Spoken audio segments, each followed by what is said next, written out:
দাদা এসেছিল আর দাদা আমার জন্য ফল নিয়ে এসছে। এখন আমি জানলাগুলো দিয়ে দেবো কারণ গুড মর্নিং, কেমন আছো তোমরা সকলে? আশা করছি সকলেই খুব ভালো আছো, সেফ আছো, ইভেন সুস্থ আছো। তো আজকের ব্লগটা একদম ঘুম থেকে উঠেই শুরু করে দিলাম। তো আমি প্রথমে ঘুম থেকে উঠে এখন যেটা করি সেটা হচ্ছে প্রথমেই বেডটাকে ক্লিন করে নিই, কারণ এই ব্ল্যাঙ্কেটটা ভাঁজ করতে আমার প্রচণ্ড কষ্ট হয়, সেই জন্য আমি বসে বসেই ব্ল্যাঙ্কেটটা ভাঁজ করে নিই। ঘুম থেকে উঠে যদি আগে নিচে চলে যাই, ফ্রেশ হয়ে ব্রেকফাস্ট করে আস্তে আস্তে অনেকটা বেলা হয়ে যায়। তো অনেকটা বেলা অবধি বিছানাটা পড়ে থাকে, বাসি বিছানাটা, সেটা দেখতে একদম ভালো লাগে না। সেই কারণে এখন আমি ঘুম থেকে উঠেই আগে বিছানাটা তুলি, দেন হচ্ছে যাই হচ্ছে ফ্রেশ হতে। তো এদিকে দেখতেই পেলে যে পর্দাটা সরানোর পর জানলাটা খোলাই ছিল, তার কারণটা তোমাদের সাথে একটু শেয়ার করি। দুটো পাখি আছে যারা ভোর ৫টা থেকে এসে আমাদের জানলার কাছের মধ্যে ঠকঠক করতে থাকে। জানি না কেন তারা আমাদের ওই ভোরবেলায় এসে ঘুম ভাঙায়। তো প্রত্যেক দিন ওইরকম ৫টার সময় এসে ঠকঠক করে, দুটো জানলাই। তো সেই জন্য জানলা দুটো খুলে দিই, তারপরে আর ঠকঠক করে না। ভাবছি কালকে থেকে একটু খাবার দেবো, দুটো জানলাতেই একটু খাবার দিয়ে রাখবো, দুটো প্লেটে। তো তারপরে দেখি ওরা সকালবেলা এসে আমাদেরকে জ্বালায় কিনা। তো ওদের কারণের জন্য আমার জানলার কাচগুলোও না একেবারে নষ্ট হয়ে যাচ্ছে। কারণ ঠোঁট দিয়ে যখন ঠোকরায় তখন দাগ পড়ে যায়, সেগুলোর পরে মুছলে পরেও উঠতে চায় না। আর সত্যি কথা বলতে ঘরের প্রত্যেকটা জিনিস না খুব শখের হয়। তো সেই জিনিসগুলো যদি নষ্ট হয়ে যায় তখন একটু খারাপই লাগে। তাই ভাবছি যে একটু খাবার দিয়ে দেখবো, যদি সকালবেলা এসে ডিস্টার্ব না করে আর জানলাটা অন্তত নষ্ট না করে। তো আমি বিছানার মধ্যে অনেক কিছু নিয়ে ঘুমাই, সেটা হচ্ছে ওষুধ, জলের বোতল, ফোন। তো সেগুলোকে জায়গায় রেখে দিলাম। এখন ভালো করে বিছানাটা ঝেড়ে নেব, দেন হচ্ছে যাব ফ্রেশ হতে। আর আমি প্রতিদিনই ঘুম থেকে উঠেই প্রথমে একটু ঠাকুরের নাম করে নিই, ঠাকুরকে প্রণাম করে নিই, দেন হচ্ছে ঠাকুরের গান চালাই। প্রত্যেক দিন এটাই হচ্ছে আমার কাজ, ঠাকুরের গান শুনে কাজগুলো করা। আর ঠাকুরের গান শুনলে সকালবেলা মনটাও ভালো থাকে আর মাইন্ডটাও ফ্রেশ হয়। তো এদিকে নিচে এসে দেখছি ডোজি দরজার সামনে মুখ বার করে বসে আছে। দুপুরবেলা যাবো খাইয়ে, ওটাকে তো হজম করবে, তারপর ওটা তো মানে পুরো হজম হবে না, ছঙ্কর ছঙ্কর ছঙ্কর ছঙ্কর নিয়েছি। দেন খেয়ে নিলাম হচ্ছে বিস্কিট। আর এখন বাজে হচ্ছে 10টা বেজে গেছে, 10টা 5 বাজে। তো মা গেছে বাজারে, মা বাজার দিয়ে আসবে, দেন হচ্ছে আমি ডালিয়াটা বসাবো। ডালিয়া খাবো আজকে ব্রেকফাস্টে সকালবেলা। খিদেও পেয়েছে অল্প অল্প, বিস্কিটটা খেলাম বলে খিদেটা একটু কম পাচ্ছে। তো তারপরে হচ্ছে মা আসলে দেন ডালিয়াটা বসাবো। ফুলকপি আলু কেটে নিয়েছি আর একটুখানি ডাল দিয়ে দিয়েছি, একেবারে ধুয়ে ডালিয়াটা দিয়ে বসিয়ে দেবো। 19। তো আমার ডালিয়া হয়ে গেছে। তো এদিকে আমার ডালিয়াটা হয়ে গেছে, অনেকটা বেলা হয়ে গেছে। তো ডালিয়াটাকে ঢেলে আর খেয়ে নিই, প্রচণ্ড খিদেও পেয়েছে। তো আজকে অনেকটা লেট হয়ে গেল খাবার খেতে।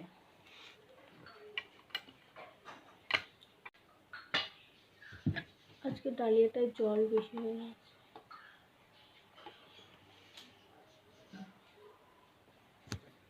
নিলাম। আর আজকে ডালিয়া হয়েছে না স্যুপ হয়েছে নিজেও বুঝতে পারছি না, পুরো জলটা বেশি হয়ে গেছে, আজকে একটু জলটা বেশি দিয়েছি। তো উপরের জলটা ভাবছি ফেলে দেবো, দেখি কি করি। শেষ করে চলে এসেছি উপরে, এখন বাজে 12টা। উপরে কিছু কাজ আছে সেগুলো করে নেবো, দেন হচ্ছে ফল খাবো, দেন স্নান করব।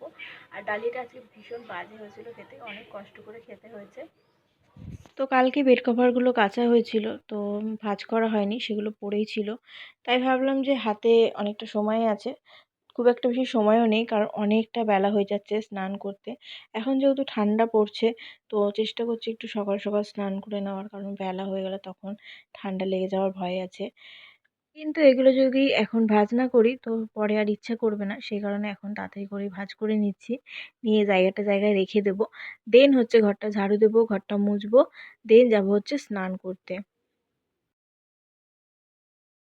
দাদা এসেছিলো আমার জন্য, ফলও নিয়ে এসছে, এখানে কলা নিয়ে এসছে, আপেল নিয়ে এসছে, পেয়ারা নিয়ে এসছে। আর এই কলাগুলো আমি অনেক দিন হয়েছে, তো এগুলোর অবস্থা একটু খারাপ আছে, তো এটা খেয়ে নিতে হবে, নাহলে নষ্ট হয়ে যাবে।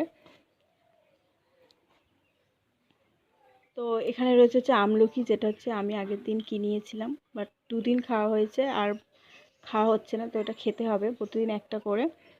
প্রায় নষ্ট হয়ে যাবে মনে হচ্ছে। আর ঝুড়িটা প্লিজ সবাই একটু অ্যাভয়েড করো, ঝুড়িটার অবস্থা খুবই খারাপ। কিন্তু ওই যে পুরনো জিনিস মায়ার জন্য ফেলা হচ্ছে না। এখানে রেখেছি তার কারণ একটা, সেটা হচ্ছে প্রচণ্ড ইঁদুর হয়েছে। নিচে কোথাও রাখলে পরে সেটা নষ্ট হয়ে যাবে, মানে খেয়ে নেবে ওরা, সেই কারণে। স্নান করা কমপ্লিট, আর এখন স্নান করে আস্তে আস্তে পুরো মুখ ঠুক পুরো টান ধরে, তখন একটু স্কিন কেয়ার করে নিই। কালকে দাদা এসেছিলো, তো দাদার কাছে সবই আমি নতুন নতুন জিনিস অর্ডার করতে বলেছিলাম, মানে স্কিন কেয়ারের সব কিছু অর্ডার করে দিয়েছি, মানে শীতকালে যেগুলো লাগবে দিয়েও গেছে। বাট ওগুলোকে এখন খুলবো না, কারণ এখন যেগুলো আছে সেগুলো আমি শেষ করি, দেন নতুনগুলো খুলবো। তো প্রথমে একটু টোনার দিয়ে নিলাম, আর টোনারটা আমি একটু বেশি করেই দিই। আর আমার এতটাই ড্রাই স্কিন, আমি এখন যদি ময়শ্চারাইজার মাখি দেন কিছুক্ষণ পর আবার সেই মুখটা টান টান ধরবে। তো এখন হচ্ছে ময়শ্চারাইজার অ্যাপ্লাই করবো, যেটাকে আমাকে অনেক কষ্ট করে এটা থেকে বার করতে হবে। নতুনটা আছে, বাট নতুনটা আজকে খুলবো না, কারণ এখনও অনেকটা আছে। দেখা যাক। তো অনেক জায়গায় না আমি ভয়েস দিয়ে ভিডিও করেছি, সেই জায়গাগুলোতে আমি দেখতে পাচ্ছি যে ভয়েসগুলো কেমন কাঁপা কাঁপা গলে শোনা যাচ্ছে। তো সেই জায়গাগুলো ভাবছি যে ভয়েসগুলো আমি মিউট করে আমি আবার এখন যখন ভয়েস দিচ্ছি তো ওই জায়গাগুলোতেও দিয়ে নেব। তো আমি একটু বেশি করেই ময়শ্চারাইজারটা মাখলাম, কারণ যেহেতু শীতকাল আর তার মধ্যে আমার ড্রাই স্কিন, এত পরিমাণে স্কিনটা ড্রাই হয়ে থাকে, দেখতে তো বাজেই লাগে, তার মধ্যে মুখটা ভীষণ টান ধরে, সেই কারণে একটু বেশি করেই আমি ময়শ্চারাইজারটা মাখি। আর এখন শীতকাল পড়ে যাওয়াতে আমি একটুখানি সিরামও অ্যাপ্লাই করি। তো এই জায়গাটাতেও আমি ভয়েস দিয়েছিলাম, বাট সেই জায়গাটা না কেমন একটা কাঁপা কাঁপা গলে শোনা যাচ্ছে, কিছু বোঝা যাচ্ছে না, আর কেমন যেন শব্দ হচ্ছে।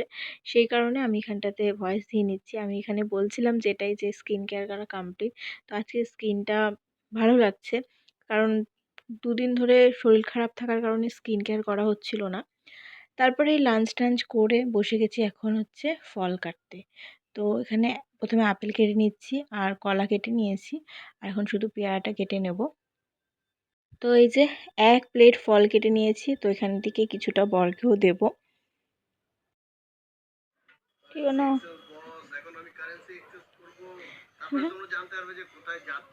একটা দেবো, একটা ওই যে না না না না না না না না না না।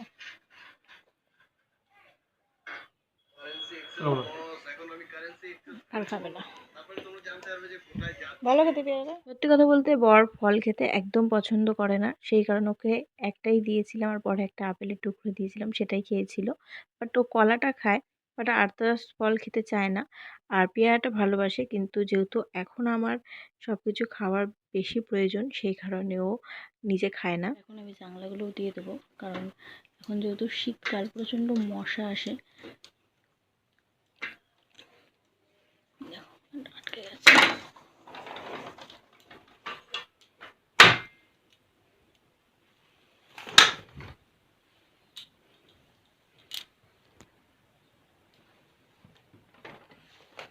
ওগুলো তুলে নিয়ে, এগুলো আর আজকে শুকাবে না, এগুলোকে আবার কালকে সকালে রোদে দিতে হবে। আর বাইরে দেখো অলমোস্ট অন্ধকার হতে শুরু করে দিয়েছে। যাই আধা ঘন্টা একটু হেঁটে আসি।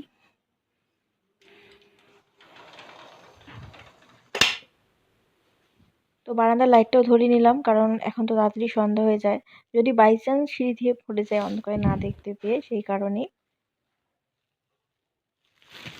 তো হাঁটাহাঁটি করে চলে এসেছিলাম ঘরে, তারপরে হচ্ছে নিচে বসেছিলাম, একটু টিভি দেখছিলাম। তো আজকের এই ব্লগটা আমি এখানে এন্ড করছি।